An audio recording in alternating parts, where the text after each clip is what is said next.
Alicerce do Paraíso, volume 3, capítulo 4, Saúde, 4.2, Toxinas. Análise das toxinas. A seguir, vou explicar o que é a toxina. Em outras palavras, a toxina é sangue turvo, são nuvens espirituais. Conforme já escrevi outras vezes, as nuvens espirituais surgem devido aos pecados e às impurezas que, evidentemente, se originam no mal. Todos sabem que essa visão de pecados e impurezas é quase que um monopólio das religiões desde a antiguidade. Entretanto, é lamentável que elas, até agora, tenham ensinado de forma simplista, afirmando que não se deve fazer isso ou aquilo porque é pecado. Para as pessoas do passado, talvez isso bastasse, mas hoje já não convence mais, pois a maioria é muito intelectualizada e raciocina em termos científicos.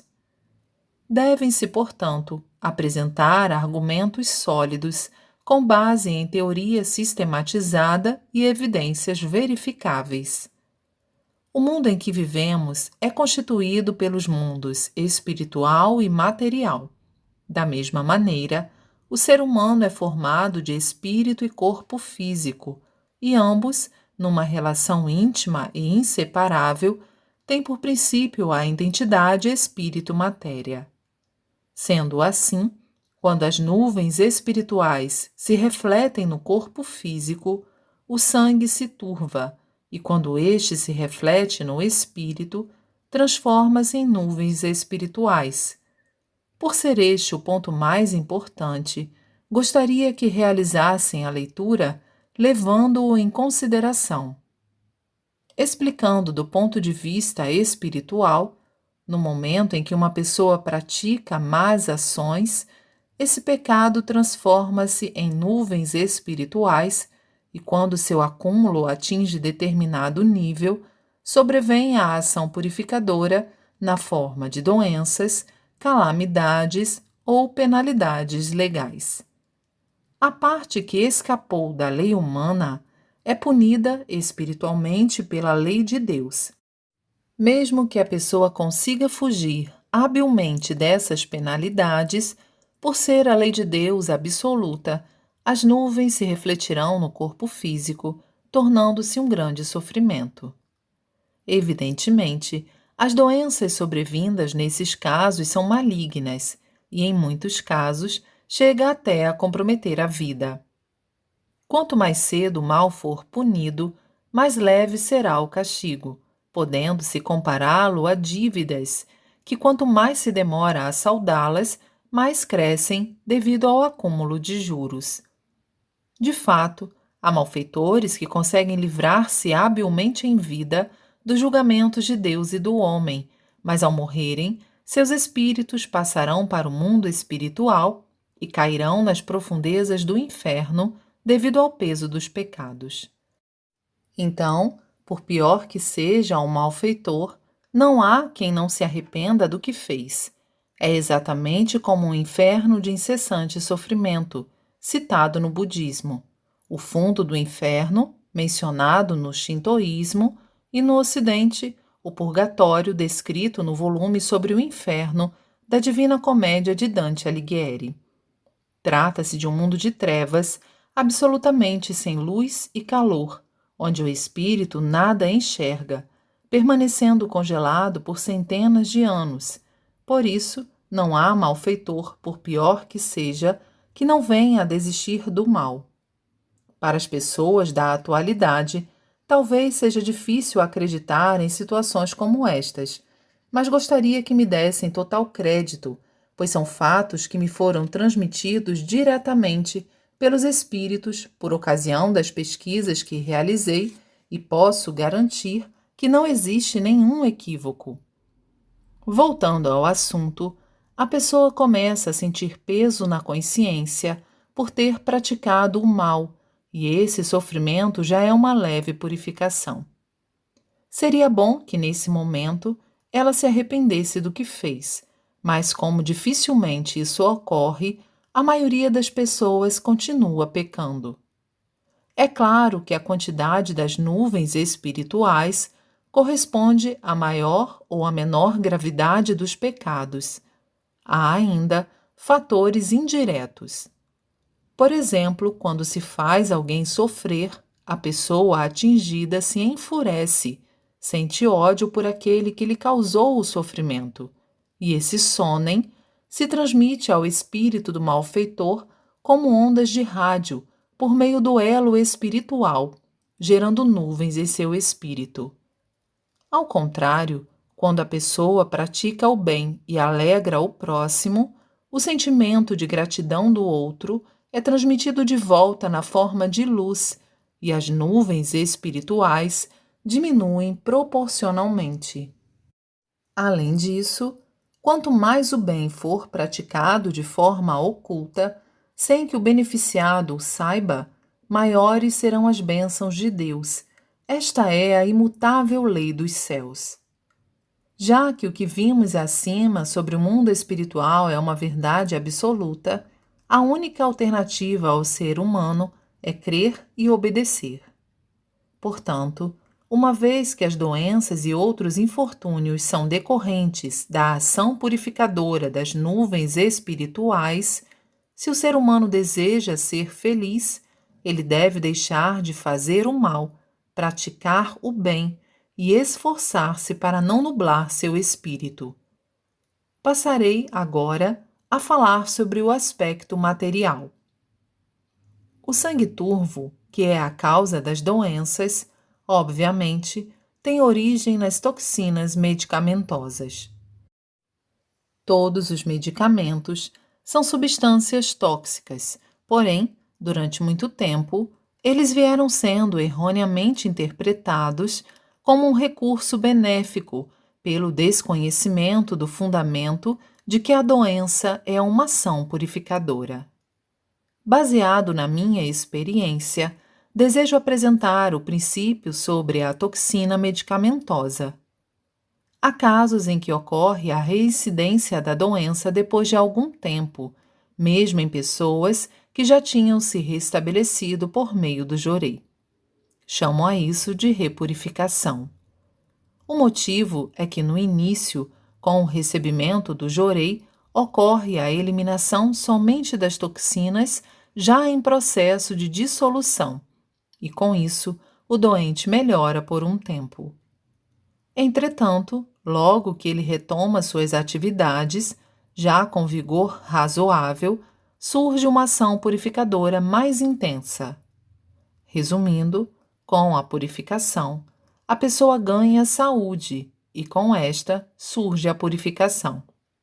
Pela repetição desse processo é que gradativamente se restabelece a saúde. Assim sendo, no caso da repurificação, por ser o processo relativamente mais intenso, ocorrem febre alta e tosse intensa, para eliminar catarro antigo e solidificado, sendo isso perceptível pela densidade deste e pelo odor de medicamentos. Obviamente, há ainda perda de apetite, enfraquecimento do corpo, etc., podendo às vezes a pessoa partir para o outro mundo. De acordo com as estatísticas, até hoje, essa proporção é de 7%. Portanto, 93% das pessoas tornaram-se totalmente saudáveis e ativas com o jorei. Com relação a estes maravilhosos resultados de cura de doença, o fato ainda mais surpreendente é que a maioria que nos procura são doentes em estado grave, a um passo da morte, que já se submeteram a diversos tratamentos médicos, populares, religiosos, etc., sem alcançar a cura. Os resultados obtidos são tão maravilhosos que talvez seja difícil acreditar. A propósito, no caso dos 7% de pessoas que tiveram resultados insatisfatórios, a causa, sem exceção, foi a grande quantidade de toxinas medicamentosas ingeridas. Em suma, o jorei é um método de eliminação de toxinas medicamentosas e isso torna-se evidente ao observarem que quanto maior for a redução da quantidade dessas toxinas, maior é a tendência de melhora. Logo, transformar o Japão em um país livre da tuberculose não é tão difícil. Pode-se alcançar perfeitamente esse objetivo, suprimindo os medicamentos e incentivando as pessoas a contrair resfriado. Uma vez que Deus criou o ser humano como personagem principal do planeta Terra, providenciou a produção de alimentos suficientes para sua subsistência, atribuindo sabor a cada um deles e paladar ao ser humano.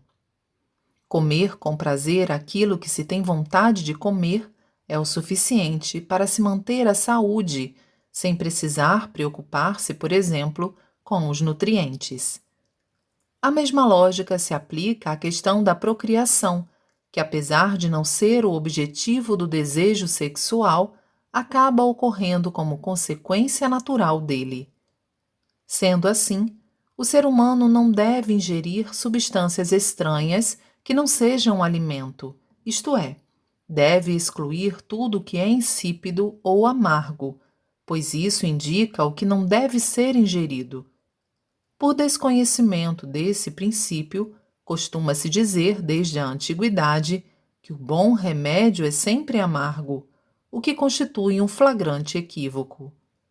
Uma vez que a função digestiva não está capacitada a processar tudo que não é alimento, e o medicamento é uma substância estranha, tal função não consegue processá-lo, ficando, portanto, retido no corpo. Isso constitui a causa das doenças. Em 1º de dezembro de 1952. O tratamento natural. O ser humano foi criado por Deus. É sua obra-prima, e entre todas as coisas do universo, não há nada que se lhe possa comparar. Segundo a Bíblia, ele foi criado à imagem e semelhança de Deus, o que é uma verdade inegável. Consequentemente, é impossível para a ciência compreender inteiramente a misteriosa constituição do ser humano. Quando muito, ela o conhece apenas superficial ou parcialmente. Assim, é impossível afirmar se levará milhares de anos para desvendá-lo ou se nunca o fará. Pensemos com calma. O funcionamento do corpo, a sutileza da ação da vontade sonem, a manifestação dos sentimentos de alegria, ira, tristeza ou prazer, a sensibilidade do sistema nervoso, que reage até mesmo à picada de uma pulga, a capacidade de transmitir nossa vontade e distinguir o sabor dos alimentos por meio da língua, a misteriosa diferença nas fisionomias de 1,8 bilhão de habitantes do globo terrestre, cujo rosto não mede mais que um palmo. Só estes exemplos já são suficientes para que louvemos o poder do Criador do Universo. Principalmente em se tratando do mecanismo de reprodução, o mistério que envolve o processo de criação de um ser humano é realmente inexprimível em palavras. É natural que a ciência não consiga desvendar o mistério da vida, pois o ser humano não é criação sua como os robôs. A esse respeito, talvez alguém diga: a temível varíola não foi solucionada com a vacina? De acordo com a revelação de Canon, há alguns milhares de anos, na verdade, não existia a varíola.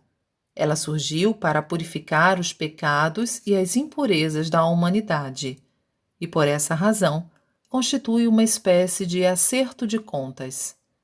A vacina é uma forma de se esquivar dessa purificação e, portanto, trata-se de um procedimento inadequado. Devido a isso, A saúde das pessoas está se debilitando e sua vida está sendo seriamente encurtada. Por conseguinte, o prejuízo é muito maior do que contrair varíola. Mesmo nos dias de hoje, se as pessoas viverem corretamente, sem infringir as leis dos céus, não há por que contraírem varíola, mesmo que não tomem vacina. Todavia, raramente existem pessoas tão perfeitas assim. Por isso, até a concretização do mundo da luz, creio que o uso de vacinas seja inevitável. Logo que o referido mundo se concretizar, as doenças contagiosas e graves desaparecerão sem deixar vestígios e restarão apenas, por exemplo, o resfriado e a diarreia. Quando a pessoa adoece, imediatamente inicia-se dentro dela uma grande atividade destinada a eliminar a doença. O organismo começa a produzir o próprio medicamento. É como se o corpo humano contivesse um grande laboratório farmacêutico com um doutor em medicina. Quando ocorre a invasão da impureza chamada doença, esse doutor do interior do corpo, no mesmo instante, faz um diagnóstico, solicita ao farmacêutico a preparação dos medicamentos e inicia o tratamento incontinenti. Uma vez que os equipamentos e os medicamentos são excelentes, realmente a cura é eficiente. Se comemos algo tóxico, o laboratório existente dentro do corpo imediatamente produz um laxante para provocar a diarreia e eliminá-lo. Quando ocorre a invasão de bactérias nocivas no organismo, é realizado um tratamento por meio da febre, que é uma grande ação bactericida. Na ocorrência de uma intoxicação, produz-se uma reação na pele para expulsá-la, e por meio da febre e da coceira, procura-se neutralizá-la, a fim de que ela não atinja os órgãos internos. Dependendo do tipo da intoxicação, os rins entram em intensa atividade, processando uma limpeza com água, fazendo com que as toxinas sejam eliminadas pela urina. Quando se inspira uma grande quantidade de poeira, esta é eliminada, por exemplo, na forma de escarro. De fato, o corpo humano é de uma habilidade extraordinária. Por isso, em geral, as doenças se curam naturalmente, sem necessidade de interferências. Entretanto, por desconhecimento deste princípio, as pessoas recorrem aos medicamentos e aos tratamentos desenvolvidos pela ciência que causam, além dos sérios obstáculos ao processo de cura natural, o prolongamento da doença. Caro leitor, para comprovar isso, da próxima vez que ficar doente, deixe que a doença siga seu curso natural, sem interferir, e verá que o restabelecimento será surpreendentemente rápido e completo. Caso faça essa escolha, deve-se respeitar a vontade do corpo. Portanto, se quiser ficar deitado, deite. Se quiser se levantar, levante-se. Se quiser caminhar, caminhe. Se quiser comer, coma. Caso contrário, aguarde o apetite voltar, podendo ficar sem comer por até 2 ou 3 dias. Se tiver febre alta, pode até usar bolsa d'água em temperatura ambiente, sendo que o melhor é evitar o máximo possível interferências. Procedendo assim, quaisquer que sejam as doenças, a cura se dará de forma realmente satisfatória. Ao incentivar o tratamento natural, não quero dizer que a medicina seja totalmente desnecessária. Nela, há áreas que nos são úteis, como a bacteriologia, a higiene, a cirurgia em tempos de guerra, a odontologia, a ortopedia, etc. 1935. Os 3 tipos de toxinas. Conforme eu já explanei, A origem de todas as doenças são as toxinas, que podem ser de 3 tipos: hereditárias, urinárias e medicamentosas. Vou expor de forma mais detalhada. Que são toxinas hereditárias? Pode-se dizer que são toxinas medicamentosas que foram transmitidas geneticamente e que, ao longo de várias gerações, acabaram se transformando em um tipo de toxina. Na história do Japão, há um fato que corrobora esta afirmação. Consta que a varíola surgiu no Japão há mais de 1.300 anos, a partir da época do imperador Kinmei, 509-571. No 13º ano do seu reinado, o budismo foi introduzido no país e pouco tempo depois houve o surto de uma epidemia desconhecida em diversas regiões. Os conselheiros da época atribuíram essas ocorrências à fúria dos deuses japoneses, em virtude da introdução do budismo, cujas atividades, por conseguinte, foram proibidas no país. Como a epidemia não cessou, concluiu-se que ela não tinha nenhuma relação com o budismo, que foi novamente permitido. Com base em minhas observações, a epidemia foi causada pela introdução dos medicamentos chineses, muito anterior à introdução do budismo. Aquela epidemia, obviamente, era de varíola. A medicina aponta a sífilis hereditária como sendo a causa de diversas doenças. Aliás, na Alemanha, existe um grupo que defende a tese de que a sífilis é a causa de todas as doenças. Eu, no entanto, suponho que a chamada sífilis hereditária seja uma visão equivocada das toxinas hereditárias, pois são muitos os portadores da doença cujos pais e avós não têm histórico de sífilis. As toxinas urinárias são resíduos de urina gerados pelo enfraquecimento da função renal. Segundo a própria medicina, a função dos rins é a eliminação da urina e a produção de hormônios. O resíduo dos alimentos e das bebidas que não foram absorvidos são eliminados em forma de fezes e de urina. Já as substâncias estranhas ao organismo, os xenobióticos, como eu já disse anteriormente, não conseguem ser eliminadas. Elas saem dos rins, alojam-se na parte exterior dos mesmos, acumulam-se e se transformam em nódulos à sua volta. Como resultado da pressão desses nódulos, os rins ficam atrofiados, surgindo resíduos de urina que, pouco a pouco, vão se acumulando e se solidificando nos 2 lados da coluna vertebral até os ombros, provocando o enrijecimento destes e das costas. Em seguida, eles se deslocam para os outros locais como medula oblonga, glândulas linfáticas, glândulas parótidas, amígdalas, etc. A periodontite é uma doença em que essas toxinas urinárias são expelidas pelas gengivas. Portanto, ela constitui a eliminação por via oral da urina putrefata. Ao saberem a origem dessa doença, creio que as pessoas sentirão repugnância. Dessa forma, podemos dizer que as toxinas urinárias são a causa de todas as doenças.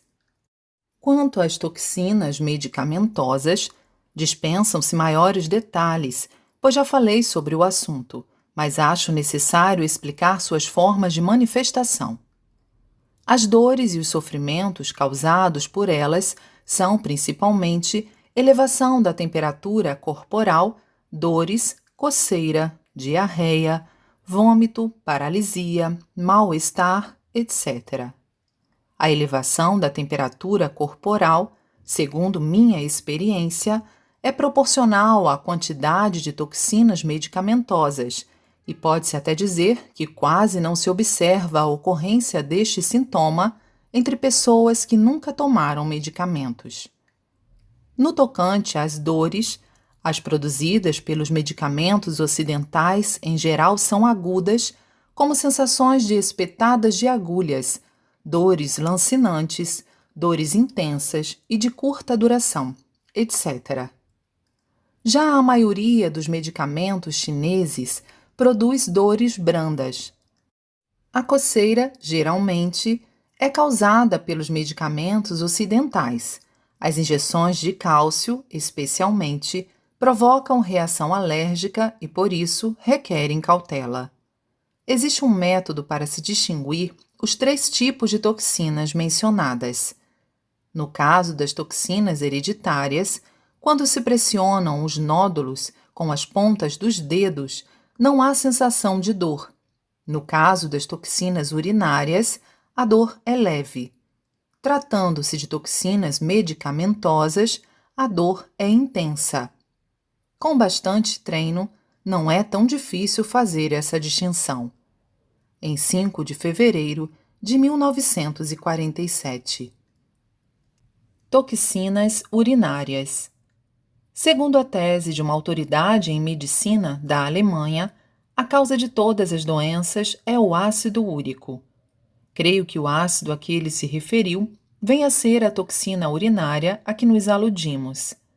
Já mencionei várias vezes a facilidade com que as toxinas hereditárias tendem a se acumular em locais do corpo onde as atividades nervosas são mais exigidas. Uma vez que, durante seus vários afazeres, o ser humano força os quadris, as toxinas acumulam-se na região dos rins. Isso é observado com frequência nos praticantes de golfe. As toxinas acumuladas pressionam os rins, atrofiando-os. Por exemplo, se o rim normal elimina 10 unidades de urina, um rim atrofiado, dependendo do grau de atrofiamento, consegue eliminar 9, e uma unidade fica retida no organismo. Esse resíduo de urina constitui a toxina urinária, a qual, da mesma forma que as toxinas hereditárias e as medicamentosas, tende a se acumular em locais de concentração nervosa, como na região dos rins e do abdômen, nos gânglios linfáticos da região das virilhas, do peritônio, dos ombros, enrijecimento, do pescoço, etc. O maior acúmulo de toxinas no lado esquerdo ou direito depende do maior atrofiamento de um dos rins em relação ao outro. As toxinas hereditárias são de quantidade limitada e as toxinas medicamentosas se restringem aos medicamentos utilizados. Já as toxinas urinárias, por serem produzidas ininterruptamente, são, em especial, um grande problema. Essas toxinas, com as toxinas medicamentosas e as hereditárias, são, de forma geral, a causa de todas as doenças. 1939. A causa dos acidentes. Ultimamente, é crescente o número de acidentes, a começar pelos de trânsito, e esse número tende a aumentar a cada ano, apesar dos alertas constantes das autoridades competentes. Diante disso, o que fazer?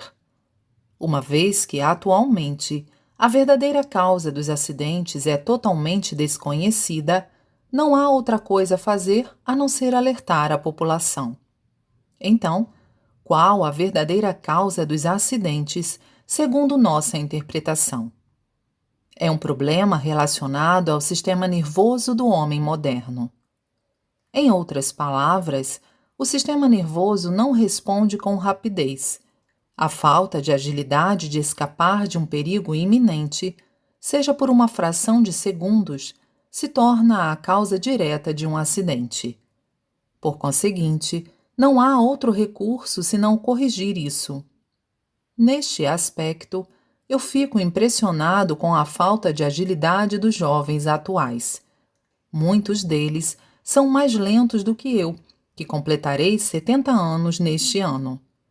A meu ver, realizo minhas atividades de forma usual, mas eles sempre dizem que eu as executo velozmente. Qual será, portanto, a causa dessa lentidão mental? É que o homem moderno recorre, de forma indiscriminada, a injeções e demais medicamentos. Além do mais, as bebidas alcoólicas que ele ingere contêm, além de conservantes, outras substâncias químicas. Até mesmo os produtos agrícolas, devido à utilização de fertilizantes químicos e inseticidas, absorvem essas substâncias, as quais, com o decorrer do tempo, vão se acumulando em quantidade considerável no corpo humano, na forma de toxinas medicamentosas. Assim, poderíamos dizer que o homem atual está praticamente mergulhado nos medicamentos. E mais, com a vida cada vez mais complexa, o cérebro se sobrecarrega e, por conseguinte, aí ocorre, naturalmente, o acúmulo e a solidificação de toxinas medicamentosas. Isso acaba provocando uma ação purificadora fraca, mas constante, que deixa as pessoas sempre nervosas e com a temperatura da cabeça aumentada. Da mesma forma, a dor e o peso na cabeça são frequentes e as pessoas ficam dispersas. Portanto, justifica-se dizer que hoje praticamente não existem pessoas sem esses sintomas. Esta é a causa não só de acidentes, como também de homicídios, que têm sido noticiados com frequência nos jornais da atualidade. Portanto, podemos ver que a causa fundamental dos acidentes são realmente os medicamentos, e por esse motivo, se não os eliminarmos da sociedade, os acidentes certamente não diminuirão. Ao contrário, aumentarão. Oh, quão pavorosos são os medicamentos! Em 16 de julho de 1952. Nota de rodapé. Medicamentos. Segundo o órgão brasileiro competente, ligado ao Ministério da Saúde, medicamentos são fármacos, substâncias químicas que modificam uma função fisiológica, com propriedades comprovadas cientificamente. Os fármacos estão presentes não apenas nos medicamentos, mas também nos cosméticos, produtos de higiene, agrotóxicos, aditivos alimentares, medicamentos veterinários.